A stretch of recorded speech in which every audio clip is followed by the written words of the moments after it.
Last lecture में हम लोगों ने प्रिज्म का बेसिक थ्योरी देखा था, जिसमें प्रिज्म में एक तो basic laws of refraction use करेंगे और देखेंगे कहीं कहीं पे टोटल इंटरनल रिफ्लेक्शन के भी कॉन्सेप्ट आएंगे। ठीक है ना। और प्रिज्म में दोनों सरफेसेस पे अगर स्नेल्स लॉ लगाएं तो इक्वेशन 1 इक्वेशन 2 निकाली थी। ज्योमेट्री से R1 प्लस R2 ए के इक्वल आया था और नेट डेविएशन के लिए I plus E equal to A आया था। अब देखो इस फॉर्मूले को ध्यान से देखो, delta net equal to I plus E minus A, delta net equal to I plus E minus A. अब ये बताओ कि जो एंगल आई है, ठीक है, ये हमारे पास बेसिक वेरिएबल हो गया। यानी अगर हम एंगल आई को चेंज करें तो ध्यान से देखो, क्या R1 चेंज होगा? R1 चेंज होगा तो R2 भी चेंज होगा, क्योंकि R1 प्लस R2 हमेशा ए के इक्वल है। और R2 चेंज होगा तो E भी चेंज होगा। कहने का मतलब है कि R1, R2 और E ये तीनों ही I पे डिपेंड कर रहे हैं। तो ये फंक्शन मैंने लिखा भले ही I और E और A के टर्म्स में हो, लेकिन ये एक्चुअली बेसिक डिपेंडेंस इसका केवल एंगल ऑफ इंसिडेंस पे बनेगा। अगर हम एंगल ऑफ इंसिडेंस चेंज करते हैं तो एंगल ऑफ डेविएशन भी चेंज होगा। ठीक है। अब देखो एक तो ये है कि अगर हम एंगल ऑफ डेविएशन निकालें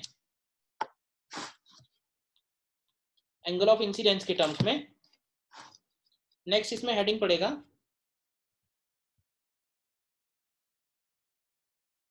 variation of angle of deviation delta with angle of incidence with angle of incidence I. ठीक है। अब ये जो एक्सप्रेशन है हमारे पास, सबसे पहले हम लोग लिख सकते हैं कि sine i upon sine R1, sine i upon sine R1 equal to mu two upon 1। तो तुम्हें यहाँ से देखो R1 की वैल्यू मिल जाएगी, R1 मिल जाएगा sign inverse of sine i upon mu. ठीक है। इसके बाद R2 की वैल्यू अगर निकालें तो R2 की वैल्यू तुम्हें मिल जाएगी a माइनस R1। और उसके बाद अगर हम E की वैल्यू निकालें तो हम लोग लिख सकते हैं sine E is equal to mu sine R2। कहने का मतलब R1, R2 और E ये तीनों ही I पे डिपेंडेंस आएंगे। तो अगर हम फंक्शन बनाते हैं डेल्टा और I का तो वो फंक्शन कॉम्प्लिकेटेड आएगा, बट हाँ हम लोग एक्सपेरिमेंटली एंगल ऑफ डेविएशन और एंगल ऑफ इंसिडेंस का एक ग्राफ प्लॉट कर सकते हैं एक्सपेरिमेंटली। ऐसे कि एक्सपेरिमेंट किया है कभी प्रिज्म का? क्यों भाई, बताओ, प्रिज्म के ऊपर कभी कोई एक्सपेरिमेंट किया है? सर वो पिन वाला किया था सर, एक बार पिन देखनी पड़ती है लाइन में क्या? मतलब प्रिज्म के ऊपर यही एक एक्सपेरिमेंट होता है सबसे पहले, तो वो एक्सपेरिमेंट किया होगा। उस एक्सपेरिमेंट में हम करते क्या है, उस एक्सपेरिमेंट में प्रिज्म को एक व्हाइट पेपर पे रखते हैं, उसका बाउंड्री ड्रॉ कर लेते हैं, ट्रायंगल बन जाता है। फिर क्या करते हैं, उस ट्रायंगल के एक सरफेस पे नॉर्मल बनाते हैं और नॉर्मल से सपोज 30 डिग्री पे हम एक लाइन बनाते हैं। फिर उस लाइन के ऊपर हम दो पिन्स रखते हैं और उन दोनों पिन्स को हम प्रिज्म के दूसरे सरफेस से देखते हैं, यानी कि सेकंड रिफ्रैक्टिंग सरफेस से। तो वो दो पिन हमको नजर आती हैं। उन दोनों पिन के साथ हम एक थर्ड पिन और रखते हैं जो उन तीनों पिन्स को कोलिनियर बना दे, और थर्ड पिन के बाद एक फोर्थ पिन भी रखते हैं जिससे वो चारों पिन्स कोलिनियर हो जाए। तो इससे क्या होता है कि हमको फाइनल इमर्जेंट रे और इंसिडेंट रे दोनों मिल जाती हैं। अब इंसिडेंट रे आगे बढ़ाएंगे, फाइनल इमर्जेंट रे पीछे बढ़ाएंगे, तो उनके बीच का जो एंगल है वो हमको एंगल ऑफ डेविएशन देता है। उसको हम मेजर कर लेंगे तो वो हो जाता है 30 डिग्री पे डेविएशन। तो ये काम अगर हम रिपीट करें 30 डिग्री, 35 डिग्री, 40 डिग्री, 45 डिग्री, इस तरह से, तो हमें डेल्टा और आई के बीच में एक रिलेशन मिल जाएगा। ठीक है ना। मैथमेटिकली उस रिलेशन की जरूरत नहीं है, बट हाँ इस ग्राफ को हमें जरूर ध्यान रखना है, ये ग्राफ जो दोनों के बीच में निकल के आता है, graph of deviation versus angle of incidence. तो ये ग्राफ जरा ठीक से बनाना। ये ग्राफ पैराबोला जैसा दिखता है, बट पैराबोला जैसा नहीं है। इसमें क्या है कि शुरू में स्टीपनेस ज्यादा है,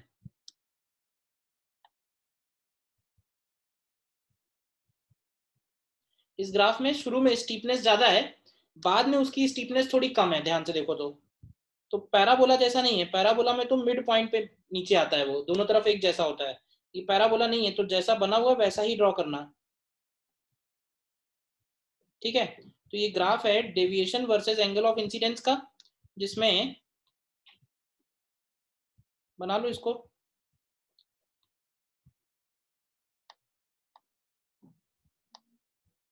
डिफरेंट पॉइंट्स हैं इसके ऊपर।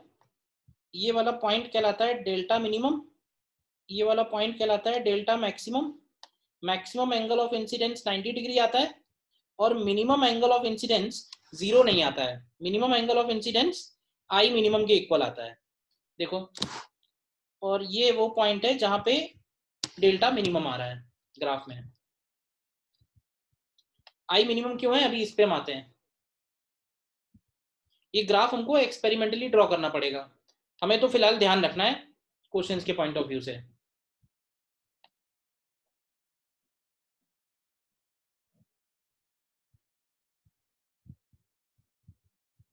ठीक है, अब इस ग्राफ में देखते हैं ध्यान से क्या क्या बातें ध्यान रखने वाली हैं। सबसे पहला पॉइंट तो इस ग्राफ में ये ध्यान से देखो कि अगर हम किसी भी पर्टिकुलर डेविएशन पे एंगल ऑफ इंसिडेंस निकालना चाहें, तो ध्यान से देखो, क्या इस ग्राफ में किसी भी डेल्टा पे दो एंगल ऑफ इंसिडेंस एग्जिस्ट कर रहे हैं, मतलब दो एंगल ऑफ इंसिडेंस हैं जिसपे सेम डेल्टा मिल रहा है। तो अब ऐसा कैसे है, तो इसको समझने के लिए हम प्रिज्म बनाते हैं, ठीक है।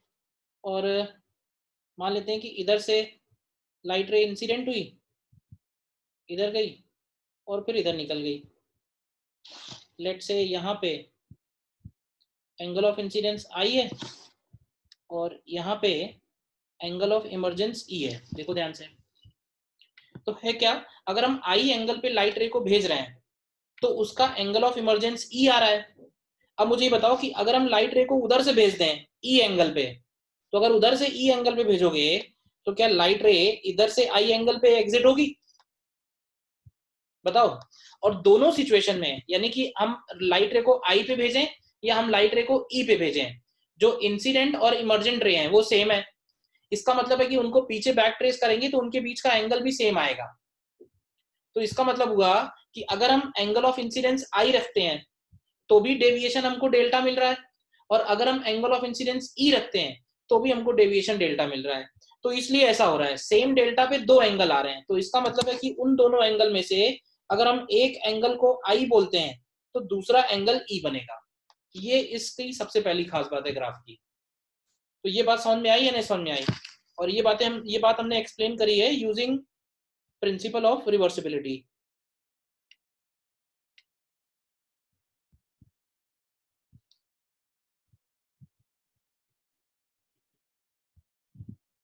बताओ, सबसे पहला पॉइंट यही है, तो नोट भी कर लेना कि for every angle of deviation there exist two angles of incidence, two angles of incidence. If one of them is incidence angle, then the other one is angle of emergence. If one of them is angle of incidence, then the other one is angle of emergence. तो अगर उसमें से एक angle आई है तो दूसरा angle E है। बोलो, क्लियर है ये बात। अब तुम कहोगे सर सारे एंगल पे तो ऐसा नहीं है, एक डेविएशन ऐसा है विच इज डेल्टा मिनिमम, जिसपे तुम ध्यान से देखोगे तो एक ही जगह ग्राफ कट कर रहा है। तो देखो, डेल्टा मिनिमम पे एक ही जगह कट करने का मतलब है कि ये वो पॉइंट होगा जहां पे आई और ई की वैल्यू इक्वल हो रही होगी, ठीक है ना। तो सेकंड पॉइंट में हम लोग लिख सकते हैं कि फॉर मिनिमम डेविएशन तो ये एक तरह से मिनिमम डेविएशन की कंडीशन ही बन जाएगी और यहाँ से हमको एक फॉर्मूला भी मिलेगा। मिनिमम डेविएशन की कंडीशन ये है कि एंगल ऑफ इंसिडेंस और एंगल ऑफ इमरजेंस दोनों इक्वल होंगे। अभी बताओ कि अगर I और E इक्वल हैं तो क्या R1 R2 भी इक्वल होंगे? और R1 R2 इक्वल अगर हैं तो R1 R2 की वैल्यू A/2 के इक्वल बनेगी। बोलो, अब I और E इक्वल है, R1 R2 इक्वल है, तो हमारे पास ये फॉर्मूला है from delta is equal to I plus E minus A। तो इस डेल्टा को लिख देंगे डेल्टा मिनिमम, ठीक है। इट इज इक्वल टू, अब इसको लिख देते हैं I plus I minus A। तो यहां से अगर तुम I की वैल्यू निकालोगे तो I की वैल्यू आएगी delta minimum plus A by 2, delta minimum plus A by 2। देखो, तो यहां से अगर हम स्नेल्स लॉ लगाएं तो हम लिख सकते हैं sine I upon sine R1 is equal to mu. तो यहां से हमको एक फॉर्मूला मिल जाएगा sine of A plus delta minimum by 2 upon sine of A by 2 and this is equal to mu. तो ये एक फॉर्मूला निकल के आया इस पर्टिकुलर केस में। This is for minimum deviation. Minimum deviation बताओ, पॉइंट नंबर 1, पॉइंट नंबर 2 में कोई डाउट है तो?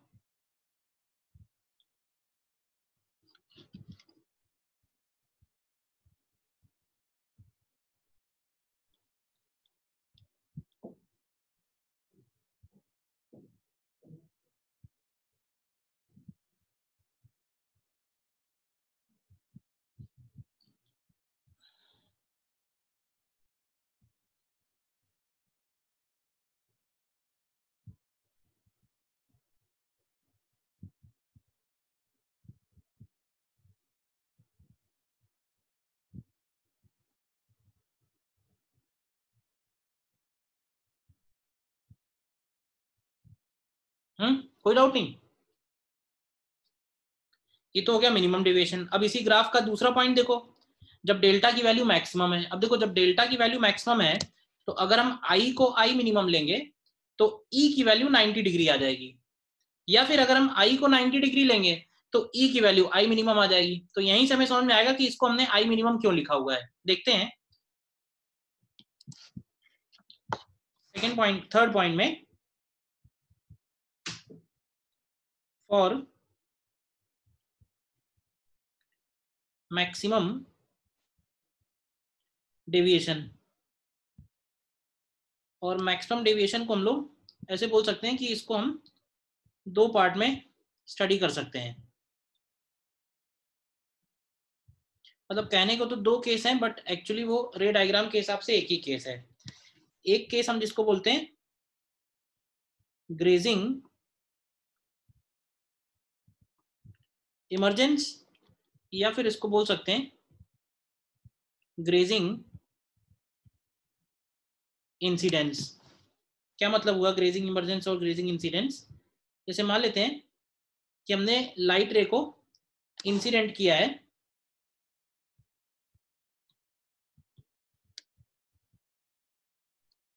लाइट रे is incident at an angle I minimum, ठीक है। I मिनिमम वो एंगल होगा जिसके लिए E की वैल्यू 90 डिग्री बनेगी। देखो ध्यान से, I मिनिमम वो एंगल बनेगा जिसके लिए E की वैल्यू 90 डिग्री बनेगी। अब तुम्हें यहां से ये बात भी समझ में आ जाएगी कि इसको हम I मिनिमम क्यों कह रहे हैं। अब देखो, अगर E की वैल्यू 90 डिग्री बन रही है तो इसका मतलब ये हुआ ना कि ये जो R2 है ये IC के बराबर होगा, क्योंकि लाइट रे डेंसर टू रेयर जा रही है सेकेंड सरफेस पे। अब R2 अगर IC के बराबर है और I मिनिमम है, तो अगर हम I मिनिमम से I को और कम करते हैं तो देखो I को कम करेंगे अगर I मिनिमम से तो R1 कम हो जाएगा, R1 कम होगा तो R2 बढ़ेगा। R2 अभी IC के इक्वल है, R2 अभी IC के इक्वल है, और R2 अगर बढ़ेगा तो IC से ज्यादा हो जाएगा, और IC से ज्यादा होने पे भी लाइट रे बाहर नहीं निकलेगी, ठीक है ना। तो इसका मतलब ये हुआ कि आई की वैल्यू अगर हम आई मिनिमम से कम लेते हैं तो उस रीजन में सेकेंड सरफेस पे TIR हो रहा है। इस वजह से वो ग्राफ जो है ऊपर वाला, वो ग्राफ हमको आई मिनिमम से कम पे नहीं मिल रहा है। तो ये बात हम यहाँ पे नोट भी कर सकते हैं, यहाँ पे लिख सकते हैं कि TIR occurs at second refracting surface। TIR occurs at second refracting surface, उस पोर्शन में। ठीक है, तो ये कहलाता है ग्रेजिंग इमरजेंस। और इसी को हम बना सकते हैं ग्रेजिंग इंसिडेंस। ग्रेजिंग इंसिडेंस में क्या होगा कि लाइट रे इंसिडेंट कराएंगे हम 90 डिग्री पे, लाइट रे इंसिडेंट कराएंगे 90 डिग्री पे, यानी आई की वैल्यू 90 डिग्री होगी। अब आई 90 होगा तो R1 की वैल्यू IC की बराबर होगी। तो लाइट रे जब यहां से बाहर निकलेगी तो ये वाला जो E की वैल्यू है ये आई मिनिमम के इक्वल आएगी। अब कहने को ये दो अलग अलग केस हैं, लेकिन ये दो अलग अलग नहीं है। तुम अगर ध्यान से देखोगे तो एक को हम ग्रेजिंग इंसिडेंस बोल रहे हैं और एक को हम ग्रेजिंग इमरजेंस बोल रहे हैं। ये दोनों रे डायग्राम सेम ही है अगर तुम ध्यान से देखो तो। और इस केस में जो डेल्टा हम लोग निकालेंगे वो मैक्सिमम डेल्टा होगा, डेल्टा मैक्सिमम, मैक्सिमम डेविएशन। तो निकाल सकते हैं, देखो R2 की वैल्यू IC के इक्वल है, तो R1 की वैल्यू हो जाएगी A माइनस IC। तो यहां से sine of i minimum upon sine of R1 is equal to mu है। तो यहां से तुम्हें आई मिनिमम मिल जाएगा, आई मिनिमम मिलेगा sine inverse of mu, sine inverse of mu sine R1, तो mu sine A minus IC। तो ये आई मिनिमम भी चाहो तो याद रखो, ठीक है। और डेल्टा मैक्सिमम चाहिए तो डेल्टा मैक्सिमम की वैल्यू हो जाएगी आई मिनिमम प्लस ई यानी कि 90 और माइनस A। देखो नोट करो, बताओ कोई डाउट है तो।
हाँ बोलो।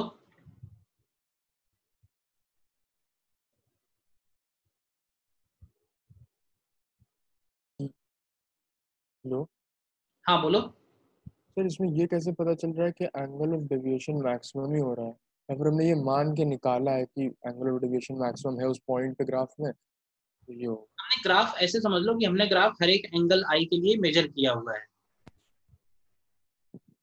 ठीक है ना। ग्राफ हमने हर एक एंगल आई के लिए कैलकुलेट किया हुआ है, तो वो ग्राफ ऊपर वाला निकल के आया है, ग्राफ हमारे सामने है। तो ग्राफ देख के ही पता चल रहा है कि वो डेल्टा मैक्सिमम है, ठीक है ना। तो मतलब एक ग्राफ एक्सपेरिमेंटल है, फिर उससे हम लोगों ने निकाला। ग्राफ हमें नोन है, ग्राफ एक्सपेरिमेंट से आया है। Thank you sir. Function function निकालेंगे तो बहुत डिफिकल्ट आएगा मैथमेटिकल, तो उसको मैथ से बनाना पॉसिबल नहीं है, ठीक है ना। Yes sir, yes. एक्सपेरिमेंटली हम लोग बना सकते हैं, तो हमें तो एक्सपेरिमेंटली भी नहीं बनाना है, हमें तो याद रखना है, ठीक है ना। Yes sir.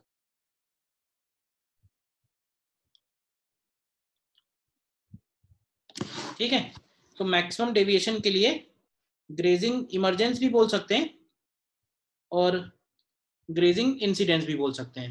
ये भी क्लियर है। और एक पॉइंट और इसमें लिखते हैं 4th पॉइंट में, जिसको हम लोग बोलते हैं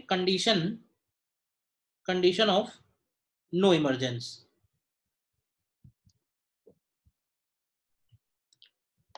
condition of no emergence at second refracting surface. मतलब हम ये चाहते हैं कि सेकेंड सरफेस पे डेफिनेटली TIR हो जाए। इसकी क्या कंडीशन हो, मतलब कोई भी एंगल पे लाइट रे इंसिडेंट हो, सेकेंड सरफेस पे उसका TIR जरूर हो जाए। तो ऐसा कैसे पॉसिबल होगा, निकालते हैं कंडीशन। देखो तो देखो TIR होने के लिए, for TIR to occur at second refracting surface,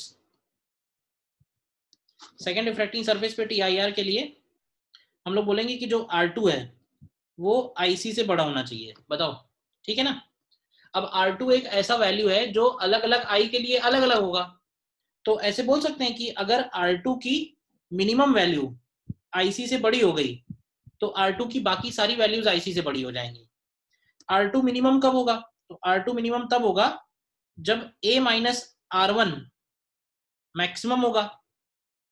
R1 जब मैक्सिमम डालेंगे A माइनस R1 में तो R2 मिनिमम निकल के आएगा। और R1 की मैक्सिमम वैल्यू बताओगे क्या हो सकती है। R1 मैक्सिमम तब होगा जब I मैक्सिमम होगा। तो I मैक्सिमम हो सकता है 90 डिग्री। अब देखो ध्यान से, जब I 90 डिग्री है ऊपर वाले डायग्राम में, तो R1 कितना निकल के आ रहा है, IC, यानी R1 की मैक्सिमम वैल्यू भी IC के इक्वल आ जाएगी। तो यहां से हमको कंडीशन एक मिलेगी that A greater than 2IC। देखो A ग्रेटर देन 2IC। तो अगर हमने कोई ऐसा प्रिज्म डिजाइन कर दिया जिसका angle of prism 2 times of IC से बड़ा है, तो उस प्रिज्म में किसी भी एंगल के लिए, एंगल ऑफ इंसिडेंस के लिए, सेकंड सरफेस पे डेफिनेटली TIR हो जाएगा। मतलब लाइट रे सेकंड से बाहर नहीं निकलेगी। बट इसका ये मतलब नहीं हुआ कि लाइट रे बाहर ही नहीं निकलेगी। लाइट रे थर्ड से बाहर आ सकती है, बेस से बाहर आ सकती है, कुछ और केस बनेगा। ठीक है ना, सेकंड रिफ्रैक्टिंग सरफेस पे TIR हो रहा है, उसकी कंडीशन है ये। क्लियर है, याद रहेगा, बोलो।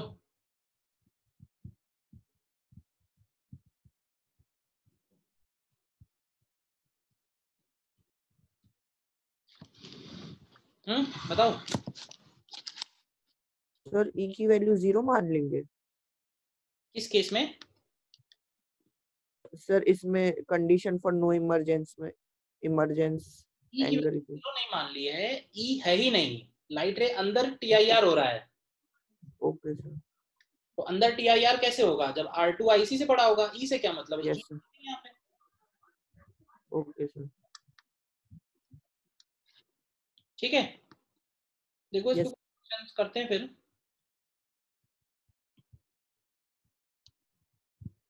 देखो सबसे पहले ये क्वेश्चन,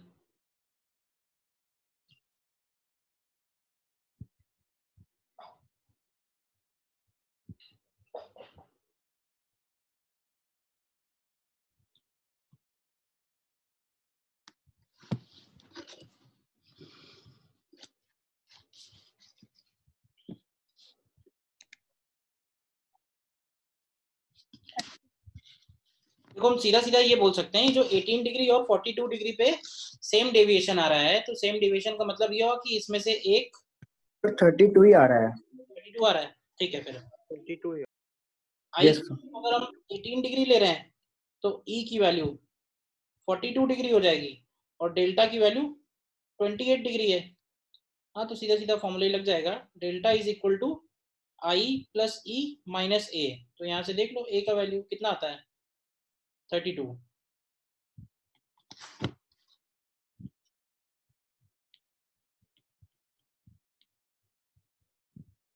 क्लियर है, कर लिया था।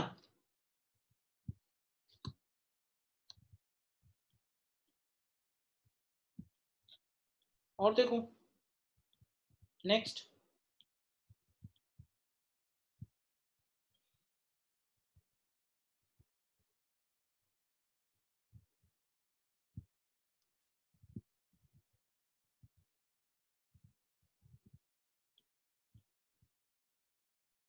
नेक्स्ट देखो,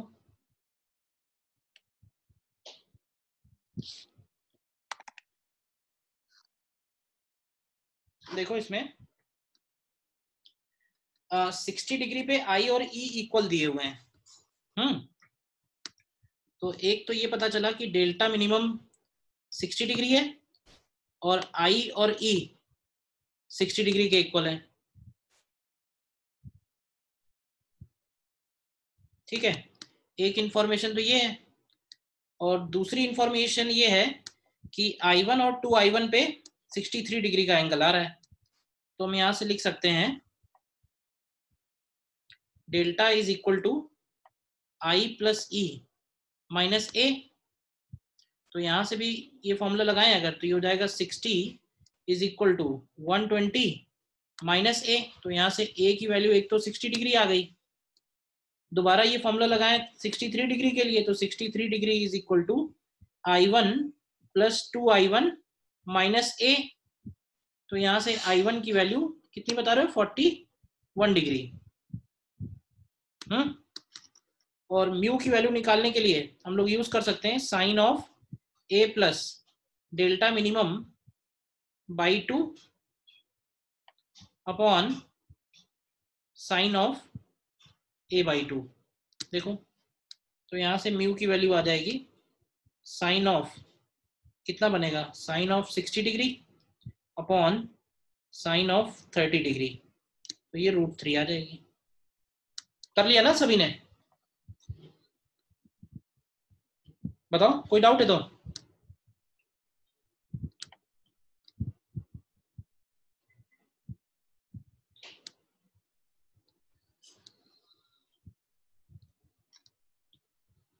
देखो एक और क्वेश्चन करो इसमें।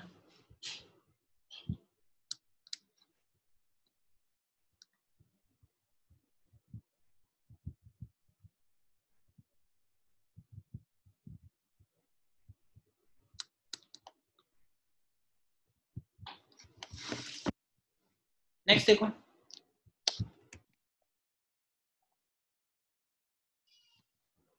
देखो इस क्वेश्चन को ट्राई करना, थोड़ा अच्छा क्वेश्चन है और थोड़ा कैलकुलेटिव भी है।